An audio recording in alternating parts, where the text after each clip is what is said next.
Et salut tout le monde et bienvenue dans cette nouvelle vidéo. Alors aujourd'hui vidéo un petit peu particulière puisque nous accueillons Denis sur la chaîne, Denis Gonella. Denis Gonella que vous connaissez probablement maintenant si vous nous avez suivis parce que vous savez que c'est le sculpteur du tout premier buste de la gamme Apprendre la peinture sur figurine. Donc bonjour Denis. Bonjour, bonjour. Ça va bien? Très très bien, toi? Ça va super, avec une voix qui part bien en cacahuète, après 2 jours d'animation intensive sur Paris et Ludique, mais ça va très bien. Alors, bah, cette vidéo, en fait, je la fais parce que, comme vous savez, je fais le petit journal de suivi de la création, justement, de cette gamme, et l'objectif ici, c'est de voir un peu comment on fait pour créer un buste, et puis à terme, du coup, plusieurs, en partant a priori de zéro, hein, puisqu'il n'y avait rien du tout à la base. Et aujourd'hui, on va se pencher un petit peu sur le métier de sculpteur. Alors, qui mieux que Denis pour nous parler du métier de sculpteur, étant donné que c'est lui qui a sculpté le mini-buste de notre petit bonhomme. Donc l'objectif aujourd'hui, ça va être de comprendre un petit peu mieux quel est le métier de sculpteur, en quoi ça consiste, comment tu travailles, Denis, comment tu fais pour partir d'un concept, que ce soit quelque chose d'écrit ou de quelque chose d'illustré pour arriver à créer quelque chose comme ça, de toute pièce qui est tangible, parce que toi, tu pars de quelque chose qu'on touche pas, pour arriver à quelque chose qu'on touche, qu'on peut tenir dans la main. Moi, déjà, ça, je trouve ça incroyable. Ce genre de métier de création, c'est quelque chose que je trouve fou. Magie, quoi. De quoi? Il y a une petite magie. Ouais, non, mais c'est clair, c'est genre, c'est sur un papier, et puis d'un coup, pouf, c'est en 3D dans tes mains. Donc ça, c'est vraiment Ouais. incroyable. Alors justement, ça, c'est ce que les gens voient, c'est, il y a rien, et puis d'un coup, il y a quelque chose dans les mains, et ce qu'on va essayer de comprendre aujourd'hui, c'est ce qui est entre ces deux extrémités, tout ce qui va se passer entre les deux, pour arriver de passer de l'un à l'autre. Mais avant ça, Denis, est-ce que tu peux te présenter, pour ceux qui ne te connaîtraient pas, qui connaîtraient pas forcément ton travail, nous dire un petit peu, voilà, ce que tu fais comme métier, même si du coup, on l'a bien compris. Mais depuis combien de temps tu le fais, tout ça, tout ça. Ok, donc moi c'est Denis Gonella. Vous pouvez me retrouver sur Facebook sous le nom Denis Gonella. G-O 2 N E 2 L A. Yes. Pourtant les deux N, tout le monde oublie. Ouais, Bref. Et sur Instagram, donc à Denis Minis, c'est plus simple. yes. Donc, c'est vraiment sur Instagram que je poste tout. Parfois, je mets des petits whips et tout ça. Sur Facebook, c'est plus personnel, je poste moins. Donc, ma plateforme principale, c'est sur Instagram. Bref. Alors, depuis combien de temps je fais ça? Euh, Déjà, concrètement, il n'y a pas un point de départ fixe. Mhm. C'est quelque chose de continu. Bon, du modélisme via Warhammer et d'autres gammes, ça fait très très longtemps que je fais ça avec mon frère. Je crois que je devais avoir 8-9 ans quand je vais toucher mes premières figurines. Ok. Et un peu comme tout le monde, les premières modifs s'installent.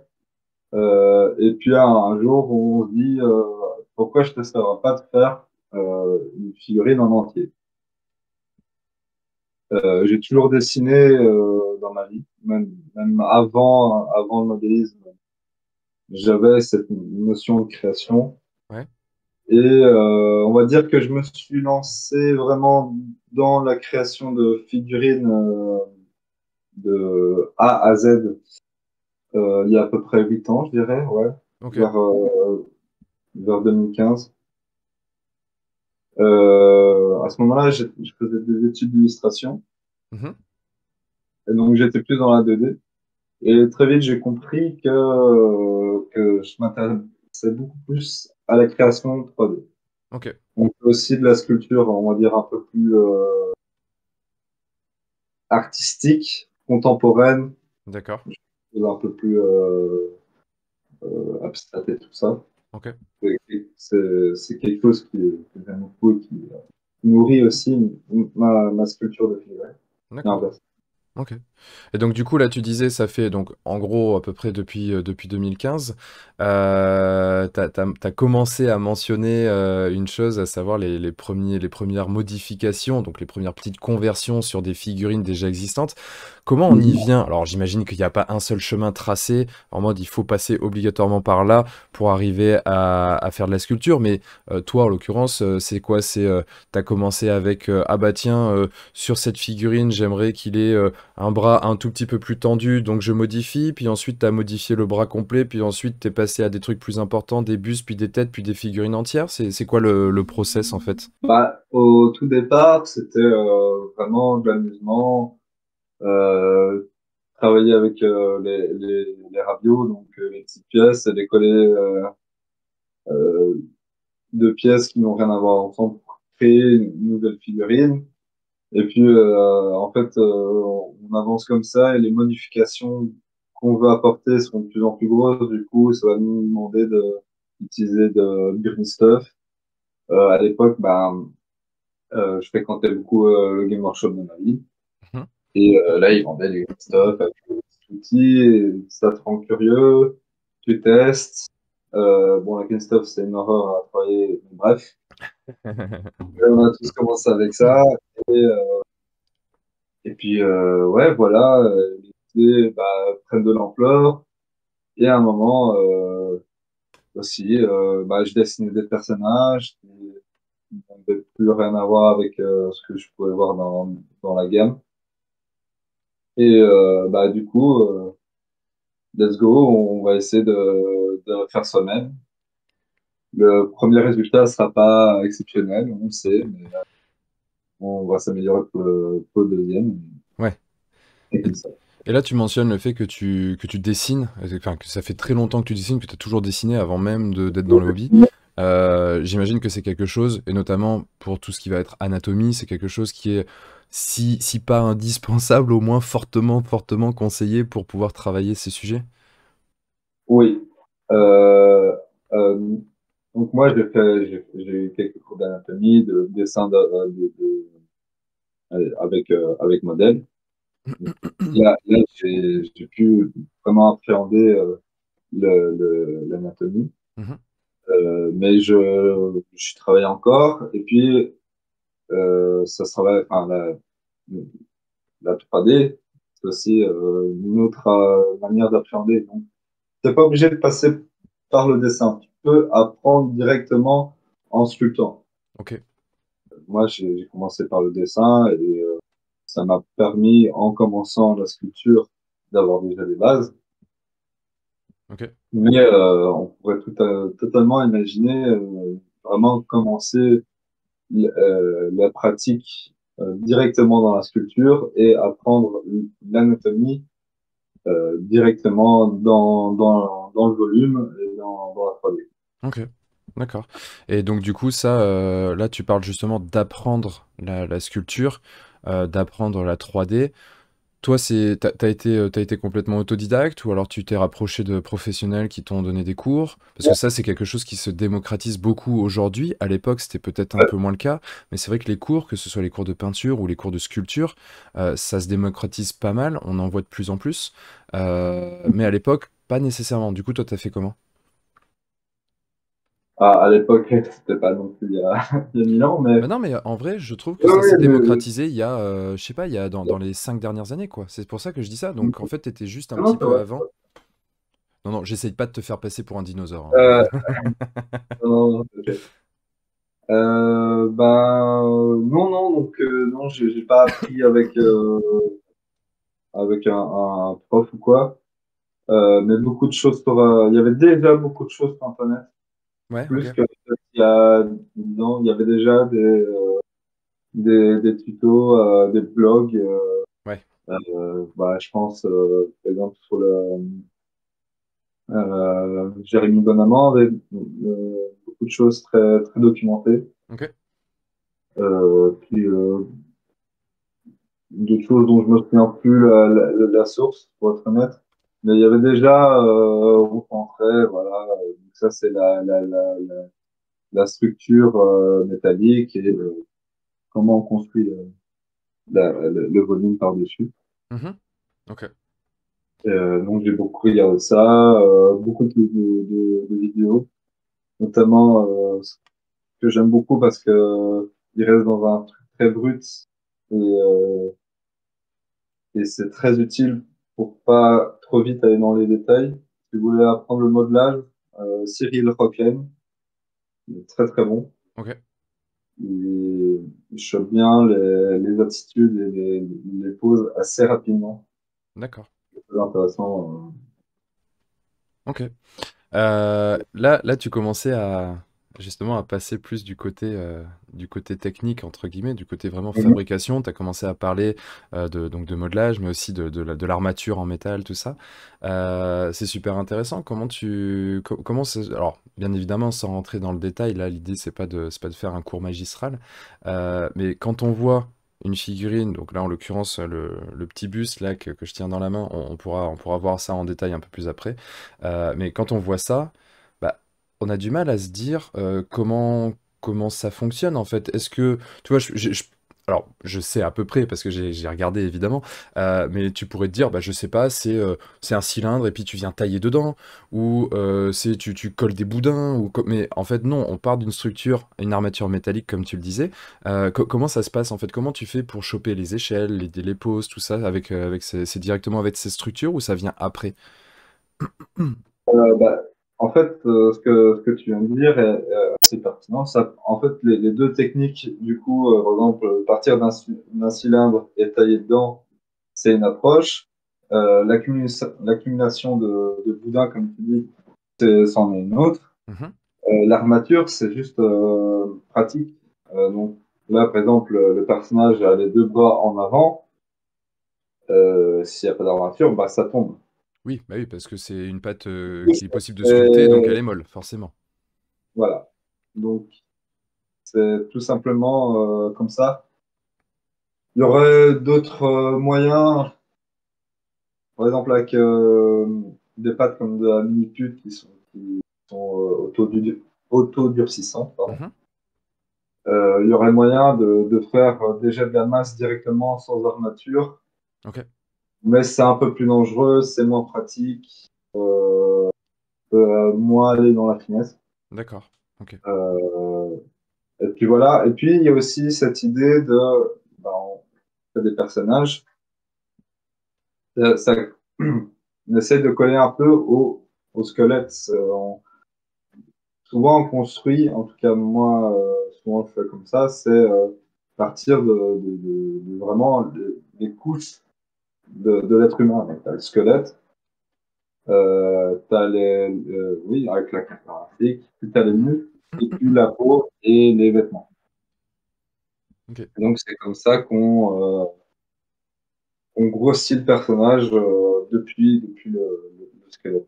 Ouais. Alors, ne prenez pas au pied de la lettre, hein, c'est-à-dire que si vous prenez le buste et que vous le coupez en deux, il n'y aura pas la cage thoracique, les organes. J'ai pas demandé ça à Denis. Déconnez pas, les gars. Ah, mais là, typiquement, c'est un buste, donc il y a moins d'informations. Typiquement, un déhanché, par exemple, Mhm. c'est plus important sur un personnage à pied. Ouais. Que sur un buste comme ça, là, vraiment, euh, de base, c'est un cylindre avec deux bras, quoi. Ouais, tout à fait. Ouais. Ok.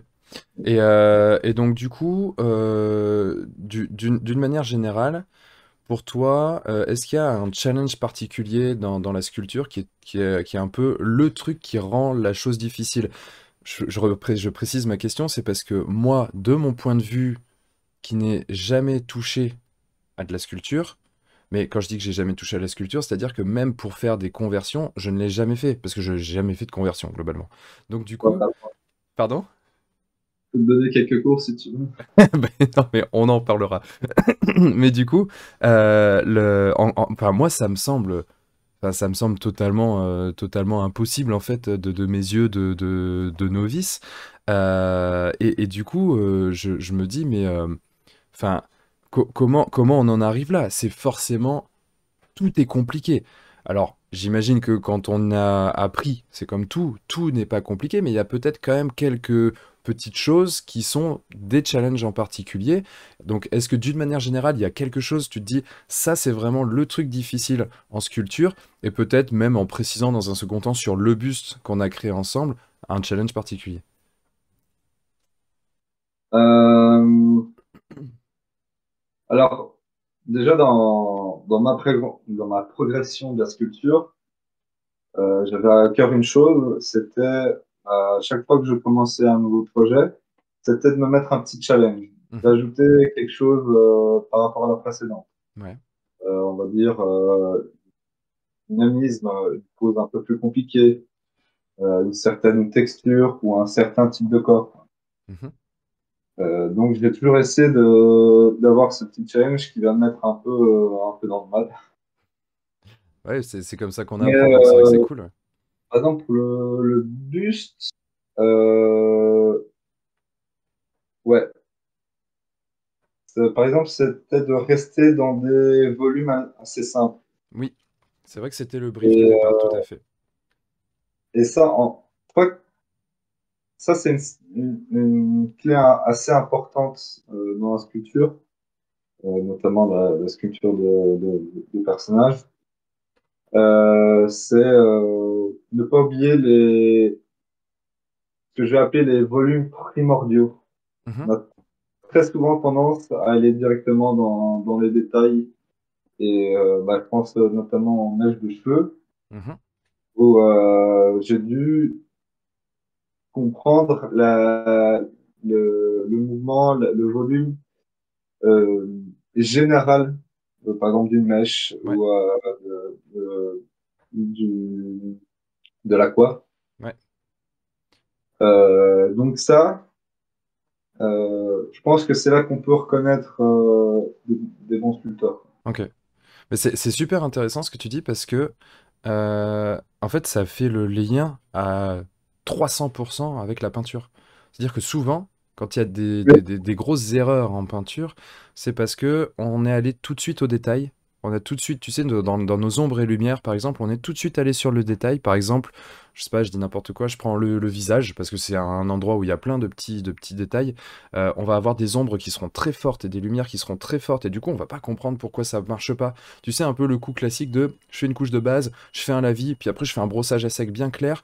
Toi, ah, pourquoi ça marche pas? En fait, parce qu'il n'y a pas de progression lumineuse sur le volume général, sur le volume principal. Donc ce que tu dis, en fait, en sculpture, c'est rigolo, je savais pas. Ça rejoint totalement, mais en même temps, ça fait sens. Oui. Ça rejoint totalement ça, quoi. Mais en sculpture, on fait aussi ce qu'on appelle du sketching.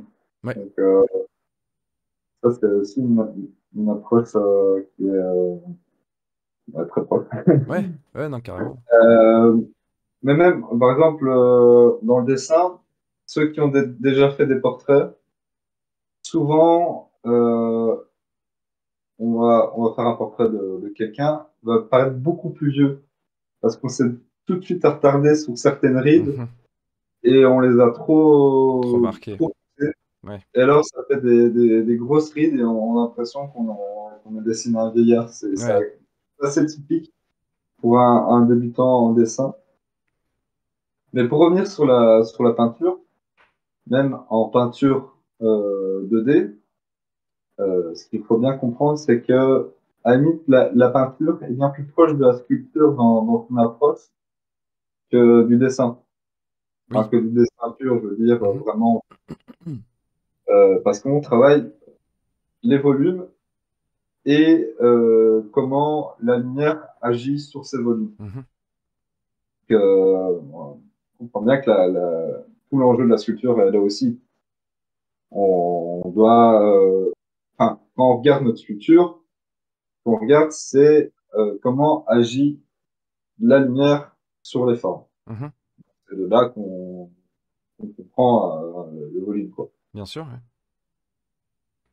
Ouais, Euh, donc c'est vraiment deux choses qui sont très associées ouais, et ok. très liées. Yes.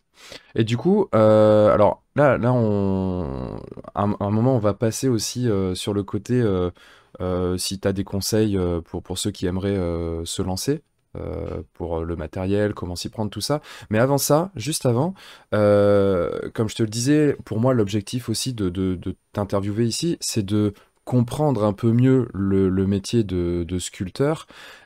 Et quelque chose pour moi, en tout cas, que j'ai vécu et que je vis encore tout le temps, c'est la compréhension, ou en tout cas, justement, le manque de compréhension par le manque de connaissances, de savoir, de la difficulté du métier. Et dans cette difficulté, il y a quelque chose qui bien évidemment est important, c'est le temps que ça prend. On n'a aucune idée, et d'ailleurs je t'en ai fait part, parce que moi non plus, je ne savais pas combien de temps ça prenait de sculpter quelque chose. Alors bien évidemment, ça va dépendre du modèle, ça va dépendre de la taille, des ambitions, de la dynamique, de plein de choses.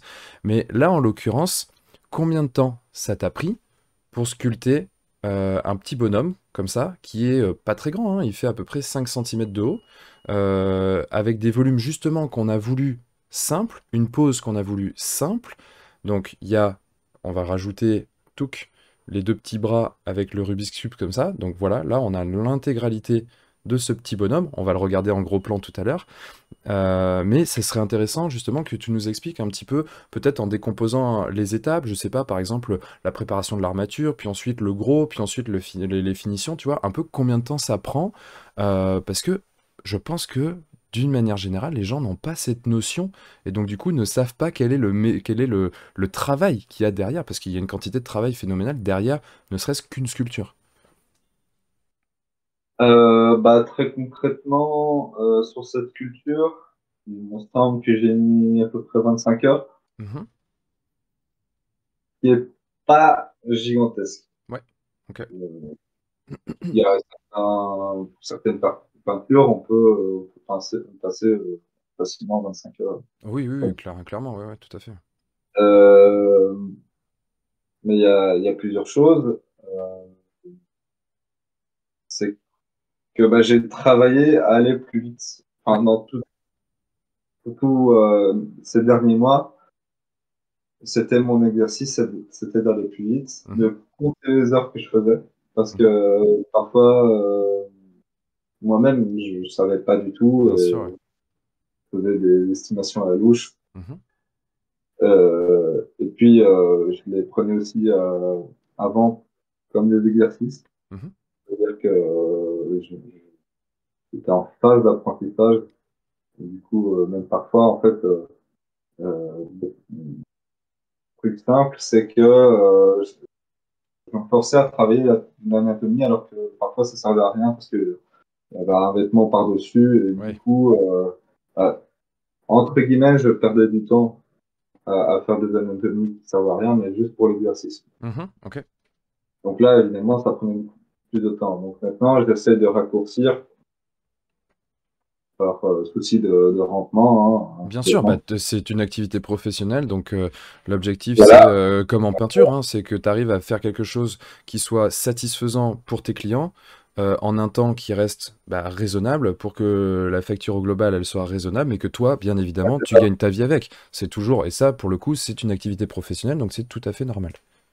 c'est ça, en fait, il faut, parce que, bon, je pense que quand tu donnes des prix, mais je pense que en peinture, c'est pareil, hein. On te demande combien tu demanderais pour ceci, cela, et tu donnes le prix, ils font quoi, comment, voilà. Ben oui, quand tu passes 25 heures sur quelque chose, bah, ça demande un certain, enfin, ça demande d'être payé, quoi. Bien sûr, non mais c'est ça, c'est En un coût, la plus, main-d'œuvre on connaît, hein, puis en plus vous, il y a du matériel aussi. oh, alors très honnêtement, c'est pas ce qui coûte le plus cher Ok. dans les Tu matériaux. vois, je te dis, je connais vraiment pas. Donc la pâte, les outils de sculpture, tout ça, je sais pas du tout. Non, ça, c'est des outils que tu réutilises à chaque fois. C'est pas D'accord. tellement ça. Enfin, c'est vrai que le matériel en soi, il est, bah, par exemple, la pâte Fimo, c'est en soi assez cher, mais quand tu fais un truc qui est petit comme ça, bah, t'en utilises pas beaucoup. Ouais, ok. Voilà. Ouais, donc Mais la si tu matière, fais c'est pas le truc. une grosse culture en pâte Fimo, oui, bon. Ouais. Euh, Ah, en fait, je me posais la question aussi parce que j'ai déjà vu, tu sais, justement des sculptures, alors pas nécessairement de cette taille-là, mais des sculptures qui étaient un petit peu plus imposantes en effet, où les gens mettaient par exemple de la structure avec des boules d'aluminium oui. pour économiser, j'imagine, de la pâte. Pour pas... Alors, il y a probablement aussi une question d'épaisseur pour la cuisson, tout ça, nana, mais c'était aussi, j'imagine, pour économiser un petit peu de matière, quoi. Euh, alors, oui, bon, déjà, oui, c'est pour économiser la matière. Pour aller plus vite, c'est plus facile à faire un Oui, gros volume qu'avec de la pâte. Mais souvent, en fait, pour les choses comme ça, elles sont pas forcément cuites. Souvent, c'est destiné à être moulé ok, directement sur la pâte fraîche. d'accord, Enfin, souvent, j'imagine, c'est des choses en, en encerclé ou des choses pas comme ça qui ne se cuisent même pas. d'accord, En fait, ok, vraiment destiné au moulage ok, directement. d'accord. Mais donc ouais, Euh, du coup, il y a quand même, comment, pour revenir un petit peu sur le sujet, voilà, ça demande quand même, ça demande quand même du temps. Là, en l'occurrence, euh, encore une fois, on le rappelle, hein, le brief pour ce buste qui est destiné notamment pour les débutants en peinture sur buste, c'était de la simplicité, des volumes qui sont simples. Peu de détails, donc le fait qu'il y ait peu de détails, ça t'a permis aussi bah, d'avoir moins de temps de travail dessus. Tu as fait l'effort, justement, par avant, pas forcément vrai. Ah, c'est pas vrai? Tiens, bah, c'est marrant. Tiens, j'aurais dit le contraire. Enfin, j'ai dit le contraire, du coup. Enfin, faut comprendre que, oui, choses très détaillées, ça va prendre vraiment du temps. Hmm. Mais en fait, faire un volume simple, il faut bien le travailler, quoi. D'accord. Ça ne vient pas tout seul. C'est beaucoup de temps de lissage, de bien jauger. Après, on va dire que les meilleurs qui sont vraiment allez, solides dans leur pratique, ils font ça plus vite. Mais je sais pas. En peinture, faire un beau fondu sur une grande surface, c'est plus compliqué que sur une petite. Oui, On est d'accord. oui. Ouais, c'est souvent une difficulté qui existe, les grandes surfaces sur une figurine, où il faut essayer bah, d'étaler l'éclairage et Ouais, tout à de fait, bien d'avoir un peu, quelque chose de lisse. les mêmes pratiques. Mhm. Tandis que, par exemple, faire de la fourrure, tu peux y aller un peu aléatoirement et ne pas trop être regardant sur la qualité de volume de chaque mèche et tout ça. D'accord, ok. Tandis que si tu fais quelque chose de plus simple, de plus schématique, Oui. là, quelque part, il faut que ça soit beaucoup plus correct. Ouais, non, mais je comprends, je comprends. L'ajout de certains détails, en effet, peut faciliter certaines choses. Ouais. Oui, oui, tout à fait. Là, moi, quand je parlais de détails, si tu veux, je parlais plus de, par exemple, je sais pas, je prends un chevalier qui aurait une épée avec une garde travaillée, avec un aume qui aurait aussi des ailes sur le côté, avec des bordures, des liserés, des machins. Bon, bah là, tout de suite, ça demande quand même vachement de taf aussi, quoi. Ouais, j'en ai fait une dernièrement. Ah, Je me suis un peu arraché des cheveux dessus et au final, j'ai passé vraiment beaucoup de temps, un peu trop d'ailleurs. ouais, ça c'est. On peut parfois se perdre hein, Ouais, ah oui, tout dans à les fait, ouais. détails. Ça, C'est un peu, j'en doute pas. c'est des choses qui peuvent arriver. Ok. Bon, en tout cas, voilà, pour moi, c'était assez important aussi de repréciser ça, hein, de repréciser voilà, la quantité de travail que ça représente. Là, on voit bien qu'encore une fois, c'est un buste quand même de petite taille. Tu Mhm. as fait l'effort, en plus, tu l'expliquais, hein, d'apprendre à aller plus vite. Et sur un petit buste comme ça, bah, ça demande 25 heures de travail. C'est quand même, voilà, c'est pas négligeable, il faut bien l'avoir en tête. Euh, Maintenant, du coup, alors, je te propose quand même qu'on regarde parce que avant, sinon je vais oublier, je voulais montrer un petit peu ton travail juste comme ça en partageant ton Insta. Et notamment du coup pour montrer aussi le gros plan de notre petit bonhomme. On va tout de suite montrer ça, hop, comme ça, voilà. Donc là on voit en effet le gros plan de notre buste que tu as pris sous différents angles. Donc voilà, ça vous permet déjà d'avoir un regard sur l'ensemble. On voit bien ce que tu nous disais, hein, le travail notamment sur les mèches simplifiées, sur la coupe de cheveux simplifiée comme ça. Et puis après, bon, bah, la posture, le style de personnage, tout ça, que là, de toute façon, j'ai déjà expliqué hein, les choix de tout ça, la simplicité des volumes, justement pour travailler sur des volumes géométriques assez simples en termes de peinture, avoir un petit personnage aussi qui sortait un petit peu de ce qu'on avait l'habitude de voir, donc personnage un petit peu potelé, à qui il manque une dent, un petit peu geek avec son petit Rubik's Cube, tout ça. Bon, bref, tout ça je l'ai déjà présenté, mais du coup donc, je voulais bien évidemment le remontrer, mais aussi je voulais voilà passer un petit peu sur quelques-unes de tes pièces. Est-ce qu'il y en a une en particulier que tu voudrais montrer? En particulier, Je je pense peux. à quelque chose. Non, non, Ouais, tu vois là, pour l'instant, je l'ai fait défiler pour qu'on voit un petit peu l'étendue de ton travail. la peinture, ça, c'est pas moi qui ai sculpté, c'est Martin Lava. Très Ouais, chouette pièce. et là, c'est toi qui as fait la peinture. Ouais. Comme quoi, tu as plus d'une corde à ton arc parce que la peinture, elle est quand même méga classe. Merci. Hop, donc là, on voit un petit peu hein, ce que tu proposes. On voit qu'il y a plusieurs styles, hein, parce que là, typiquement, on est sur de la figurine entière, on est sur quelque chose qui est quand même, en termes de style, est très différent bah, de ce qu'on va proposer ensemble. T'as vraiment aussi ici aussi plusieurs cartes à ton arc. Ici, ça, c'est quelque chose que tu as présenté à Montrouge. Et d'ailleurs, tu as été récompensé, si je dis pas de bêtises, parce que de mémoire, étant donné que parce que j'ai jugé la partie débutant, il me semble que c'est passé dans la catégorie, dans la sélection Best of Show. Donc tu as dû être récompensé en or dans ta catégorie là-dessus. Oui, effectivement, donc c'était en création historique. Ok. Oui, donc création, pour resituer, ça veut dire qu'il faut avoir tout fait de A à Z. Alors pas nécessairement la sculpture, mais au moins la création du personnage, ça peut être sur base de conversion, mais il faut au moins avoir de la conversion lourde et en plus la peinture dessus. C'est ça.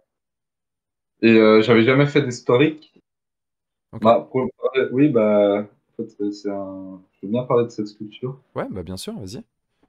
Donc, c'est un truc assez personnel. Donc, c'est inspiré de tableaux de Bruegel, qui est un peintre flamand assez. Enfin, je suis très fan des peintres flamands et c'est quelque chose qui est un peu le vent en poupe dans la figurine en ce moment, Ok. notamment avec les peintures de Bosch. Si vous connaissez pas, allez voir, c'est complètement fou. C'est presque du surréalisme, mais 200 ans avant, 200 ou 300 ans avant. Ok. Au niveau des dates, je suis pas, je suis pas calé.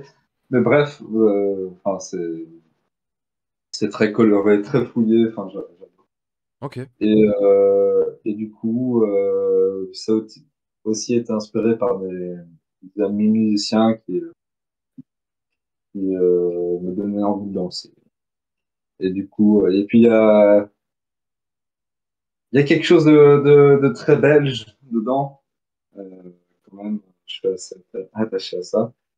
Le côté grotesque et fête, festif, c'est c'est ce qui m'a donné envie de faire cette sculpture. D'accord. Donc, je l'ai peint pour la présenter. Bien sûr, ouais. Et manifestement, ça a été cool.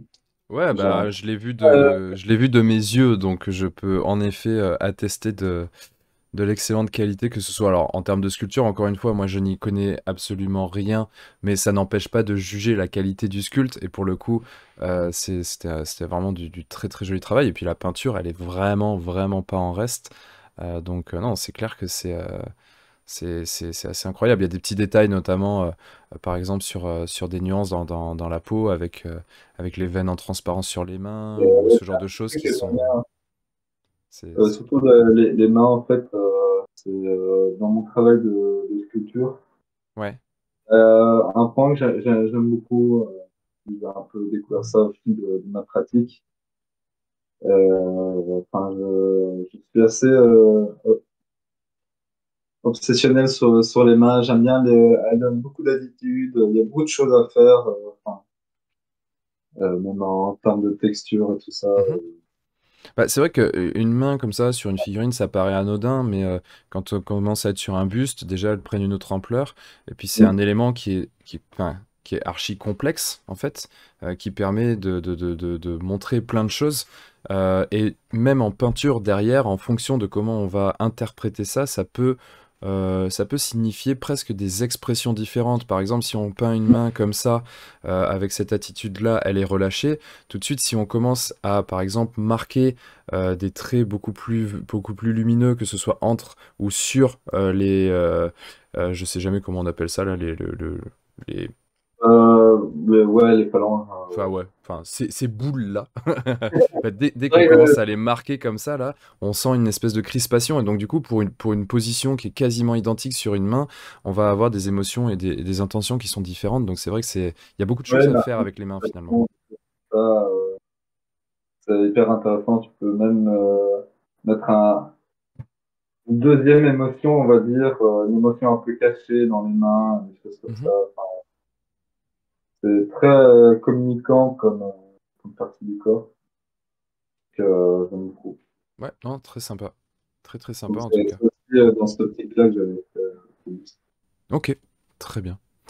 Bah écoute, moi, je te propose maintenant aussi qu'on passe à la petite partie entre guillemets suivante, c'est-à-dire les conseils que tu pourrais donner à quelqu'un qui voudrait se lancer en sculpture, parce que je pense que en termes de sculpture, ça va être un petit peu comme la peinture.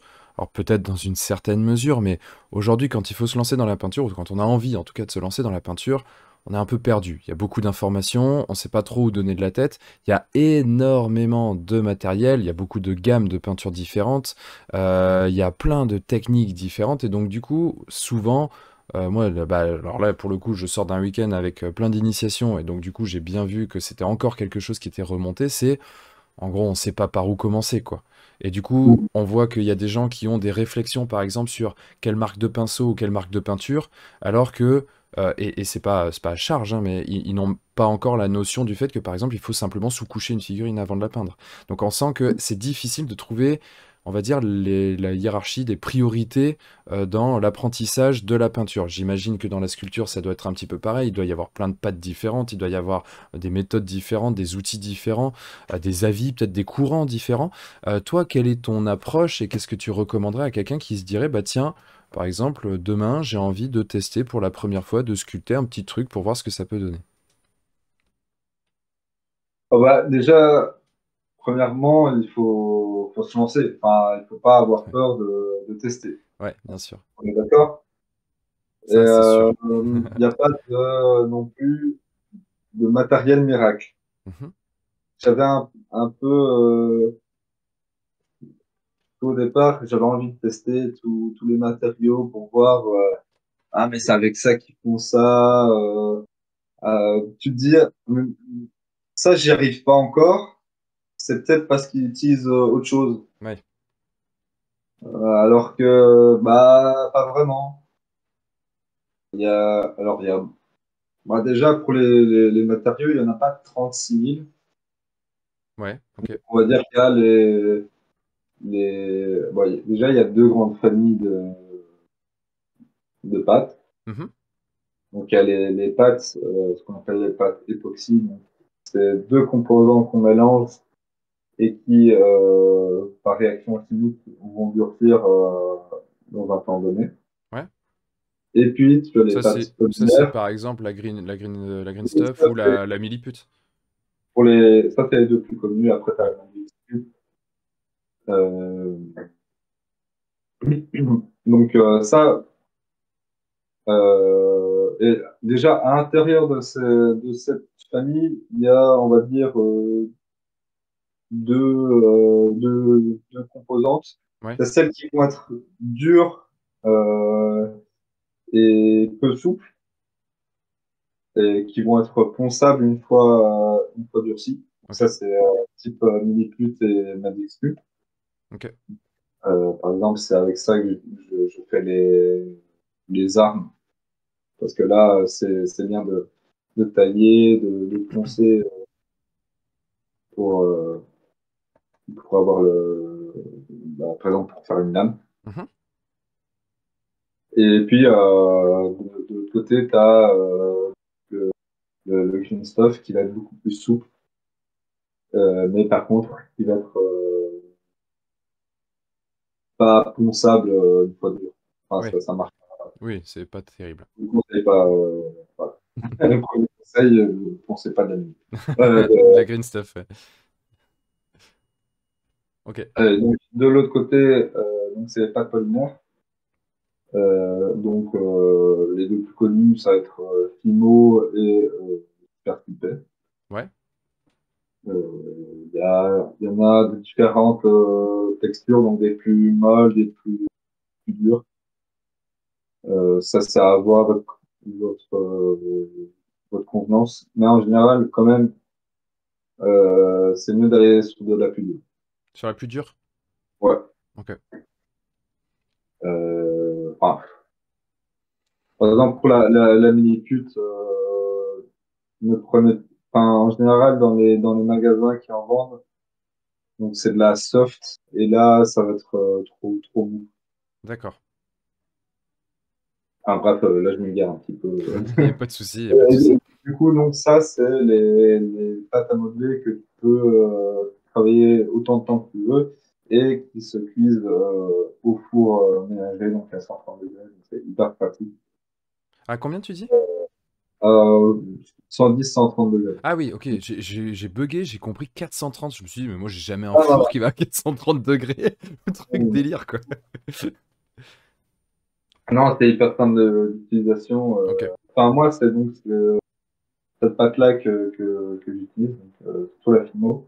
ok. J'ai essayé un peu la sculpter, mais moins d'affinité. Mais ça, pour le coup, faut tester. Ouais, c'est assez personnel, Euh, j'imagine, mais c'est une question de ressenti, quoi. ouais, mais les changements d'une pâte à l'autre, vous attendez pas à un truc de fou. C'est vraiment, vous allez juste vous sentir un peu plus à l'aise. Bah, comme je pense avec la peinture, en fait. Je Ouais. pense que, un peintre peut préférer l'une ou l'autre gamme. Bien sûr, ouais, en fonction de la méthodologie de travail, Ouais, il y en a qui vont préférer quelque chose de plus fluide, d'autres d'un peu moins fluide, de plus couvrant. Il y en a qui vont parfois, pour certaines méthodes, préférer des trucs moins couvrants. Enfin, ouais, il y a plein de choses, bien sûr. donc c'est ça. Après, bon, bah, le matériel du fil de fer pour faire la structure. Euh, T'as un truc bête, mais par exemple, en fil de fer, une épaisseur en particulier ou 1 millimètre, 1 millimètre? Ok. ou 0,8, mais enfin, Oui, non, mais voilà. à peu près 1 millimètre, quoi. Ça se travaille bien. En gros, c'est suffisamment souple pour être travaillé, mais assez rigide pour maintenir, quoi. C'est ça. C'est ça. Et après, il y a différents types d'outils. Bah, si tu veux, je peux aller Bien chercher sûr. ma Ah bah ouais, euh, carrément. Ouais, bien sûr, ouais. donc là, bah, par exemple, du fil de fer, tout bêtement. Hein. Ok. Vraiment Ah, le- attention, faut que tu décales. Ouais, voilà, parfait. Ok. Oui, donc le truc tout simple. Alors, bah, premier outil que j'ai envie de montrer, c'est vraiment celui de base. Ça, je l'ai vraiment acheté chez Game Workshop il y a 8 ans, 10 ans presque. Ok. Et je l'utilise toujours, quoi. C'est vraiment, c'est une petite lame plate d'un côté. Ouais. et de l'autre, ce qu'on appelle, je crois, une cuillère. Alors, Ouais, c'est moi, pour les terminologies, je les ai pas toutes. oh, c'est pas très grave. Ah, donc là, c'est pour étaler, Ouais, placer, couper. ok, C'est un peu l'outil à tout faire. Donc, d'accord, ça, si vous commencez ce, ce type d'outil, ça sera le premier truc à avoir. d'accord. Après, c'est vraiment suivant de comment vous travaillez. Ouais, Et, on va dire votre matériel va évoluer en fonction de l'affinité de sculpteur. ouais, ok. Je crois que c'est pareil pour les peintres. Oui, bah bien sûr. Bah, tu vois, les Faut, peintres, il y a toujours des guerres sur quel est le meilleur pinceau. Parce qu'en fait, tout le ouais, monde n'attend pas la même chose, en fait. faut Donc, poil long, ouais, enfin, poil long, poil court, dur, mou. Enfin, bref, il y a les mêmes débats.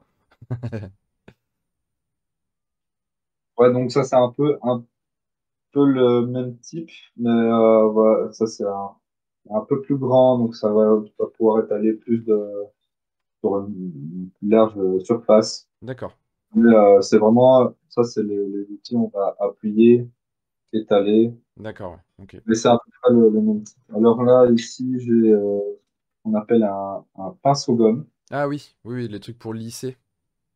c'est ça. Ouais. Il y en a de différentes formes, pointues, donc là, plat. Bon, celui-là, il est un peu gros. Mhm. J'utilise rarement pour les, les figurines 32 mm. Oui, bah oui, forcément, oui. Mais Et donc, moi, c'est un bout qui est en silicone, et il y a différentes fermetés, je crois. ouais, c'est ça. Là, c'est médium. Ok. Donc, ça, c'est bien pour venir appuyer sur la pâte, la lisser, mettre en forme, Ouais. sans appliquer une force trop grande. Donc, avec Oui, les ok. outils que j'ai fait, donc c'est dur. C'est vraiment pour faire le gros. Ok. Là, on vient lisser Ok. tranquillement. Pour avoir le rendu final. Ok. Euh, Qu'est-ce que j'ai d'autre que je peux vous montrer? Ah, alors, ici, alors c'est, je Ah oui, ouais, ouais. Ça ressemble aux instruments de torture des dentistes. crois que ça, c'est carrément un truc de dentiste. Ah d'accord, ok. Vous voyez, Ouais, euh, c'est des pics un peu tordus comme ça, là. Un peu comme un donc, doigt crochu, quoi. donc celui-là, je l'ai acheté. Ouais, Il est assez costaud. ouais. Donc là, on peut, c'est pour vraiment creuser, dessiner, mais on peut venir aplatir. Ah oui, d'accord, ouais, ok. Ça, ça marche aussi. Ok. Mais celui-là, il est intéressant parce que c'est moi qui l'ai fabriqué. C'est vraiment une épingle, Ok. tête d'épingle, parce que pour le niveau de détail auquel je travaille, bah, j'ai besoin Oui, d'avoir des cette finesse, des quoi. petits trucs. Ouais. Oui, Donc, pour que ça, pour faire plus des rides et pas avoir des cratères au milieu du ouais, visage, quoi. voilà. Ou, même, en fait, en peinture, faites du lining. Ouais, On fait du lining. oui. Euh, Bah, ça va être un peu la même chose. On va dire contourner en fait les volumes pour mieux les dessiner Mhm. Ok, et que ce soit plus lisible. ok. Très bien. Euh, Ça, c'est un peu l'idée. Ok. Mais pour les tout petits détails, ça, c'est pas mal. Mais du coup, vous voyez, il y a aussi une idée de, un peu de créativité, de s'approprier Et en fait, les outils, donc là, on peut en fabriquer. Il y en a qui ne travaillent qu'avec des outils fabriqués. Bon, Oui, alors moi, c'est un petit peu trop, mais là, j'avais besoin d'une pointe très fine. Là, je l'ai coudée, j'en ai une qui est droite. Donc, coudée, ça permet d'aller par en dessous, d'accord. derrière. Ouais, ouais, ok. Ouais, mais c'est intéressant de voir aussi bah, cette appropriation. Je pense qu'il vient vraiment bah, avec le temps, avec la pratique, Bah, je vais vous petit à montrer petit, un quoi. autre outil que j'ai fabriqué.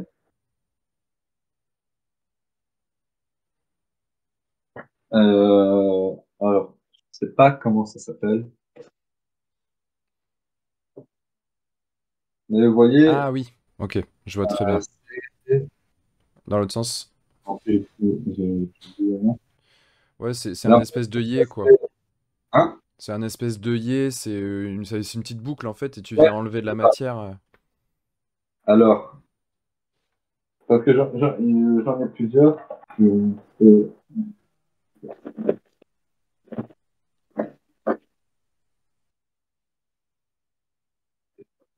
Donc ça, c'est un simple. Ouais. Ah, ah, ouais, à ta gauche.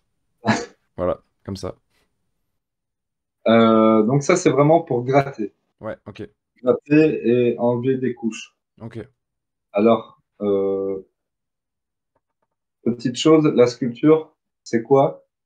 C'est, enfin, non, en tout cas, le modelage. Oui, Parce que le modelage, c'est de la sculpture, mais toute la sculpture n'est pas du modelage.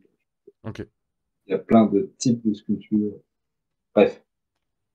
C'est toujours rajouter de la matière et en enlever. Et comme ça, toujours jouer avec ces deux choses. Mhm, Donc ça permet d'enlever de la matière. ok, Donc celui-là, c'est vraiment un petit outil. On peut aller chercher dans les détails. d'accord. Mais celui-là, il a une petite différence. Donc, pourquoi je l'ai fabriqué? Parce que ça existe assez peu en commerce de cette taille-là. Et je sais pas si... Ouais, on le voit bien. Faut reculer un petit peu et on le voit bien, ouais. Ça- Parce qu'en fait, c'est fait avec une corde de guitare. Et en fait, c'est pour vraiment gratter. D'accord, C'est comme un espèce de râteau, en fait. d'accord, Pour, par exemple, aplanir une surface. ok. Je sais pas si ceux qui auront déjà vu même sur Instagram, des vidéos time-lapse et tout ça de sculpture, on voit souvent une étape où la sculpture est toute striée Oui, tout à fait. et fait comme ça. Bah, c'est ça, en fait. Et en fait, ça permet euh, de lisser dans un premier temps et en fait d'aplanir Ok, les d'accord. et ça, c'est très intéressant. Donc, je me suis fabriqué un petit outil comme ça à la taille de mon travail. Ok. Ah, c'est Ça, c'est super. Super intéressant parce qu'il y a ce côté, voilà, donc t'as déjà orienté plutôt sur les pâtes. Donc toi, tu dis que tu préfères la pâte Fimo, il y a aussi la super sculpée, ce genre de choses. En complément, éventuellement, les pâtes bicomposants type Milliput plutôt que Green Stuff. Et puis après, on voit les outils qui sont plutôt indispensables. Et puis ensuite, tu vas augmenter ta palette d'outils en fonction de tes besoins, en créant éventuellement aussi ce dont tu as besoin. Donc c'est assez intéressant. C'est top, c'est top. C'est vrai que c'est quelque chose que j'ai jamais fait. Je pense qu'un jour je m'y essaierai. Je vais essayer, je vais voir que j'ai fait un Monsieur Patate et puis j'arrêterai, mais c'est pas grave, ce sera déjà une belle expérience. Mais oui, on peut faire par exemple, ce qui est très amusant, c'est faire des choses type Norgol. Là, tu peux Oui, oui, quelqu'un bah pour le coup, tu peux t'amuser un peu plus, il y a moins d'aspect morphologie à respecter, quoi.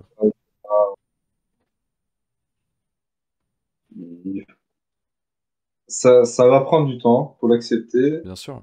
et accepter le step by step. Donc, bon, bah, pour un premier essai, un truc assez simple, je cherche pas trop de poses compliquées ou trop de détails. Et puis sur celle d'après, vous allez choisir de rajouter une composante, une texture.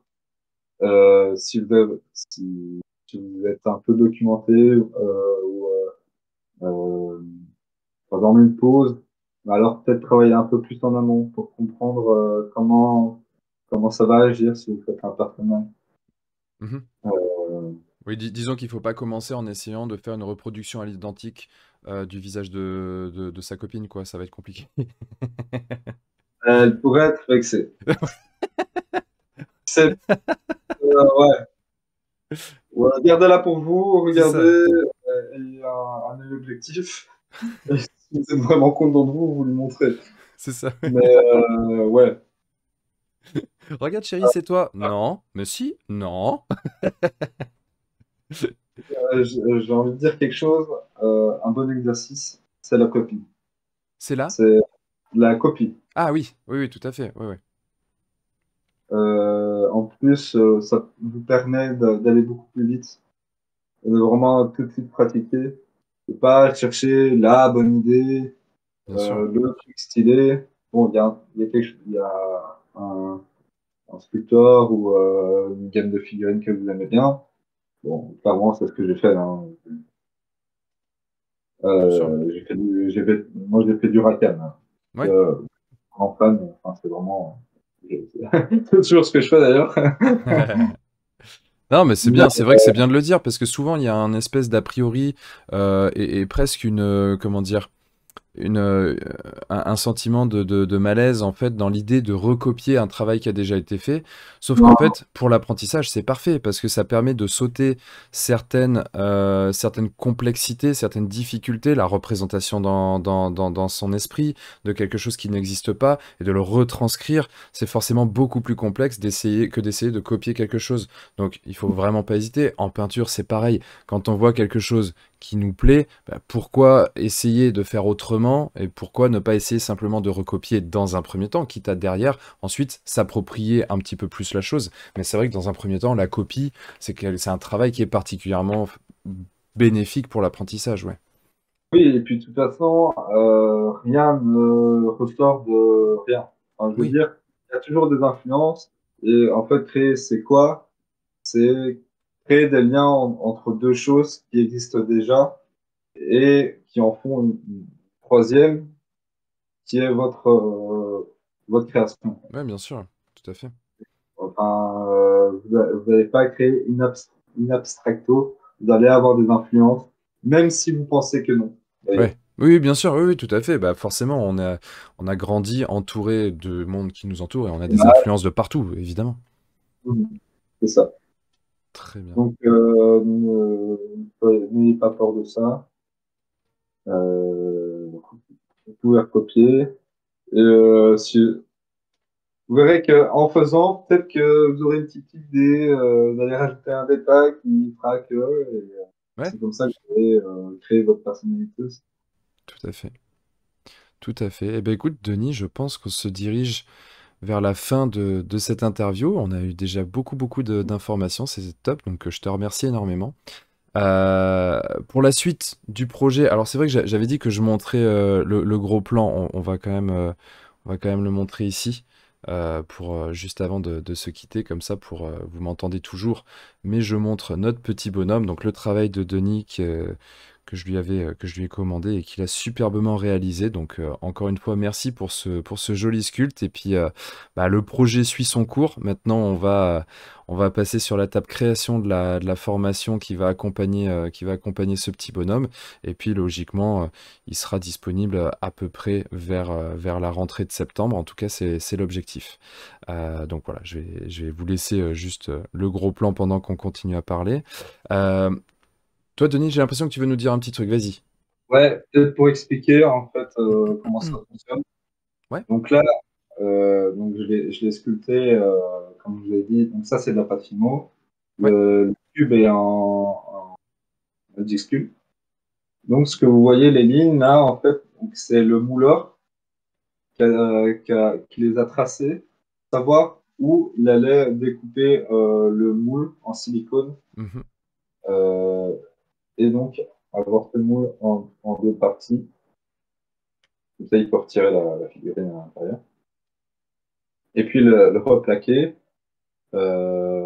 et pouvoir couler en fait la résine à l'intérieur. Donc ça, c'est le modèle unique de l'original, qu'on appelle le master. Tout à fait. D'ailleurs, pendant que tu expliques, là, je vais chercher un exemplaire qui a été tiré. Je te laisse continuer l'explication et je vais chercher le truc. Du coup, donc ça, comme je disais, c'est le master, donc l'original, qui est reproduit une première fois. Ça va être je ne sais pas comment ils appellent ça, mais on pourrait dire le master 2, sur lequel sera moulé tous les prochaines reproductions. Donc en résine, en l'occurrence. Pour les productions, pour les petites productions, c'est souvent en résine, c'est le plus pratique. Donc du coup, Donc, tout ce qui est éditeur indépendant, tout ça. oups. Et du coup, là, bah, vous pouvez voir que j'ai découpé les bras, parce que sinon, on ne pourrait pas euh, détacher les deux parties du moule et retirer la figurine à l'intérieur. Oui, il y aurait Donc, une espèce de force qui s'exercerait sur les bras et qui les arracherait, en fait, quoi. ouais, c'est ce qu'on Ok. appelle une coupure d'épaule. Ouais. Il y a un peu de jargon. Et donc, du coup, pendant que tu nous faisais cette petite explication, hop, je suis allé récupérer un tirage qu'on voit ici. Donc, ça fait Deep Space Factory, non. Alors non, je suis pas... Euh, Là, non, c'est, le tirage a été fait avec TGCM. oui. TGCM, donc, qui sont les fabricants, les distributeurs, les éditeurs des gammes Carnage et Briscard, mais qui font Mm. aussi, du coup, ce genre de prestations, et du coup, avec qui j'ai décidé de travailler, puisqu'on avait déjà travaillé ensemble, notamment sur une précédente formation, pour travailler sur un de leurs sujets, à savoir bah, celui qui est ici, le paladin de Carnage, que j'avais commencé à peindre là en live. Du coup, je suis reparti avec eux, donc ils nous ont fait ces très jolis tirages qui sont bah, parfaitement identiques hein, à la version originale, évidemment. Hop. Donc voilà, bah, je pense que Denis, c'est le moment où on va mettre fin à cette petite interview. Euh, je voulais quand même te demander une dernière chose. Est-ce que toi, tu donnes des cours de sculpture ou pas? Et si oui, si ça intéresse des gens, comment on te contacte? J'aimerais bien m'y mettre, mais c'est pas je peux me déplacer, mais du coup, ça veut dire qu'il faut me payer le déplacement, le logement, si c'est sur plusieurs jours, des Bien choses sûr, comme ouais. ça. Tout à fait, ouais. Ok. Mais c'est quelque chose que j'aimerais mettre en place. J'en ai pas encore fait. Peut-être aussi en ligne, comme tu fais, je vais te demander quelques conseils, je pense. Pour voir comment tu organises ça, mais ça pourrait être intéressant. Bien sûr, ouais. C'est Carrément. encore une corde à mon arc que j'aimerais bien ajouter. Et puis, l'idée de transmettre me plaît pas mal. Ok. D'accord. Très bien. Bah, vous savez ce qu'il vous reste à faire. Du coup, si vous voulez que Denis se lance pour faire des cours de sculpture, et ben vous faites une grosse pression sur lui. Voilà, mettez-moi la pression. C'est comme ça que je fonctionne. Bah, en tout cas, écoute Denis, moi je te remercie, c'était vraiment hyper intéressant, c'est un sujet que je trouve vraiment passionnant, particulièrement voilà, dans notre univers à nous, où finalement on voit souvent uniquement le résultat final, on pose nos pinceaux directement sur les sujets et on pense pas nécessairement à tout ce qui s'est passé avant, donc c'était aussi pour ça que je souhaitais qu'on ait ces échanges-là, c'était hyper intéressant. Je te remercie. Si tu as un dernier petit message à faire passer, bah, n'hésite pas à notre très chère communauté de copeintres. Bah, déjà, je te remercie, toi, de mettre un peu en lumière cette phase du hobby qui est parfois mis un peu sous le tapis. Ouais. Les gens ne comprennent pas forcément. Donc, Mhm. allez voir des sculpteurs, allez voir leur travail. Il y a vraiment des choses qui sont assez folles. Et amusez-vous. Enfin, c'est vraiment un plaisir pour quelqu'un qui sculpte de voir quelqu'un d'autre se réapproprier et s'amuser avec sa création. Enfin, ça, Ouais. c'est C'est vrai que ça, c'est c'est très... quelque chose qu'on peut faire peut-être un petit peu plus souvent. C'est par exemple quand on poste une photo d'un buste qu'on a acheté à un sculpteur, bah, peut-être taguer le sculpteur, tout quoi, ça peut être super sympa. Déjà parce que ça met en avant son travail, ça met en avant le créateur en tout cas le sculpteur de la pièce. Et puis bah, ça lui permet tout simplement de voir sa figurine peinte. Et j'imagine c'est quand même hyper gratifiant, hyper satisfaisant de savoir que son travail, du coup, il y a des gens qui s'éclatent dessus, quoi. Voilà. Donc, j'espère que vous allez vous amuser avec ce petit buste Yes. et faites ça bien. Bah écoute, merci encore Denis. Moi je te dis à très bientôt évidemment. Ouais, Et puis bah encore merci d'être venu partager ton expérience sur la chaîne. avec plaisir. Moi les copains du coup bah, je vous dis très bonne fin de journée, très bonne soirée même puisque cette vidéo sera publiée en soirée. Et puis bah d'ici la prochaine vidéo, bien évidemment, n'oubliez pas de mettre des couleurs dans votre vie. Ciao tout le monde! Salut!